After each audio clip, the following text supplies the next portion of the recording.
नमस्कार, स्वागत है आप सभी का। मैं हूं हिमांशु और आप देख रहे हैं हलचल इंडिया। बेबाक खबर तेज असर। आइए नजर डालते हैं आज की खबरों पर। विकास भवन कर्मचारी एसोसिएशन के बैनर तले मंगलवार को ग्रामीण अभियंत्रण विभाग के अधिशासी अभियंता अनिल कुमार के खिलाफ कर्मचारियों ने विकास भवन परिसर में धरना प्रदर्शन किया। कर्मचारियों ने अधिशासी अभियंता पर अभद्र व्यवहार और अपमर्यादित टिप्पणी करने का आरोप लगाते हुए उनके खिलाफ कार्यवाही की मांग की। एसोसिएशन के पदाधिकारियों का कहना है कि हाल ही में कर्मचारी के साथ कथित रूप से अपमानजनक भाषा का प्रयोग किया गया, जिससे कर्मचारियों में रोष व्याप्त है। इस संबंध में पहले भी उच्च अधिकारी को अवगत कराया जा चुका था, लेकिन कोई ठोस कार्रवाई न होने पर कर्मचारियों ने धरने का रास्ता अपनाया। धरने के दौरान कर्मचारियों ने नारेबाजी करते हुए कहा कि कार्यस्थल पर सम्मानजनक वातावरण सुनिश्चित किया जाए। उन्होंने मांग की कि मामले की निष्पक्ष जांच कर दोषी पाए जाने पर सख्त कार्रवाई की जाए, अन्यथा आंदोलन को और तेज किया जाएगा। एसोसिएशन के अध्यक्ष राहुल चौधरी और महामंत्री कुलवंत सिंह ने चेतावनी दी कि यदि शीघ्र कार्रवाई नहीं हुई तो कर्मचारी कार्य बहिष्कार सहित अन्य कदम उठाने को बाध्य होंगे। 19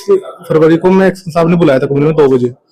उनकी मोबाइल से कोई शिकायत आई हुई है, तो उसका बारे में मैं से बात कर रहे थे। मैं सर मुझे इसकी नॉलेज नहीं, कहाँ से शिकायत की, तुमने शिकायत कराई है, तुमने शिकायत कराई है। उसके बाद इन्होंने ये कहा, वो पहले से मेरे से लड़ते आते थे, कभी कभी मैं चुप रहता था, लेकिन इस बार इन्होंने ऐसा किया कि वो शिकायत में मुख्यालय पर वास पर रहने की वाली बात थी कि जो सरकारी अधिकारी है वो मुख्यालय पर वास पर रहेगा। वो कहते हैं कि मेरे पे कोई आवाज नहीं है, तो अपने आवाज पे तो सुला है, तू रहता है अपने घरवाले के पास। और इतनी बात पे मेरा फोन तो खोल गया, लेकिन मैं मजबूर हो गया कि मैं क्या करूं। और उसमें वहां गवाह भी था, गवाह भी हमने सीडो साहब ने गवाही ली उसकी। और उसके बाद मैं फिर दोबारा से गया बाहर के आदमी और कर्मचारी लेके, तो उन्हें कहते हैं कि मैंने घरवाली नहीं कहा, मैंने तो कहा कि बच्चे पास होंगे। अब उस दिन से मैं बीपी के मरीज चल रहा हूँ, बहुत परेशान हो रहा हूँ, मैं बता नहीं सकता। मैं इसको ट्रांसफर चाहता हूँ। उन्होंने भी जान से मारने की धमकी दे रखी है, सब समझौता कर रहे हैं, मेरे से कोई नहीं पूछ रहा। उन्होंने धमकी दे रखी है, अगर उन्होंने कोई माफी नहीं मांगी फिर, क्योंकि मेरे साथ कोई नहीं, मेरी बूढ़ी माँ है, पर 70 की घरवाली है, 2 बच्चे हैं। अगर कोई माफी नहीं मांगी, उन्होंने कुछ नहीं कहा, तो मैं आत्महत्या कर लूंगा बस। मामला ये है कि कल हमें ग्रामीण अभियंत्रण विभाग से एक हमारे साथी है सुमित कुमार, तो एक्शन साहब ने उनको आपत्तिजनक शब्द कहे उनके परिवार को लेकर, उनकी पत्नी को, उनके बच्चे को लेकर।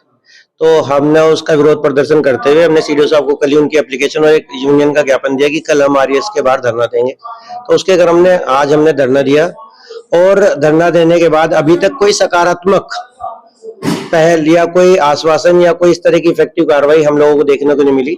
तो अब ये निर्णय लिया जा रहा है हमारे संगठन के सभी पदाधिकारी बैठ के कि हम ये अनिश्चितकालीन, जब तक इस अधिकारी का स्थानांतरण ना हो जाए या सम्मानजनक स्थिति हमारे कर्मचारी की ना हो जाए। आप खुद समझ सकते हो, अगर किसी अधिकारी ने कर्मचारी को फैमिली को लेकर शब्द कहे हैं, वो यहाँ रह भी जाता है, तो इस माहौल में वो कैसे काम कर पाएगा उसके साथ, तो बड़ा असहज होगा।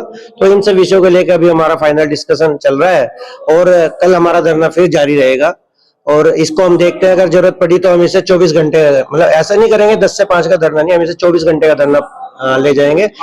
हाँ, काम बंद 24 घंटे, हम रात दिन ही आ रहेंगे। हम विकास भवन पूरा बंद करने की प्लानिंग में है कि अगर नहीं हो रहा कोई भी इफेक्टिव कार्रवाई, उसका स्थानांतरण यहाँ से नहीं हो रहा, और उस पर विभागीय कार्रवाई के साथ साथ कानूनी कार्रवाई नहीं होती। अधिकारी द्वारा अधिकारी है एक्शन अनिल कुमार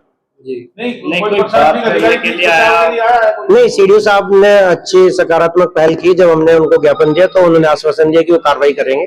इसके क्रम में शायद लिखा पढ़ी चल भी रही है, लेकिन अभी उसका परिणाम क्या है क्या नहीं है ये नहीं दिख रहा। बल्कि ये सुनने में आया कि उसने अपने कुछ कर्मचारी जो उसके अंडर काम करते हैं, जेई वगैरह, तो उनसे साइन कराए हैं। कि अब दुर्भाग्य की बात है, प्रदेश की भी और देश की भी, एक अधिकारी को अब एक कैरेक्टर सर्टिफिकेट चाहिए कि मैं अच्छा हूँ, तो ऐसी नौबत आई क्योंकि मुझे बताना पड़े कि मैं अच्छा हूँ। तो ये कहीं ना कहीं निंदनीय काम है, और इसकी हम भर्त्सना करते हैं, ऐसे अधिकारी की भी भर्त्सना करते हैं, और हम चाहेंगे कि ये अधिकारी किसी भी जनपद में ना रहे इस तरह। तो चला है आपसे विदा लेने का। कल फिर होंगे हाजिर कुछ नई और ताजा खबरों के साथ। तब तक के लिए दीजिए हमें इजाजत। नमस्कार। हमारे YouTube और Facebook चैनल को फॉलो और सब्सक्राइब करना ना भूलें।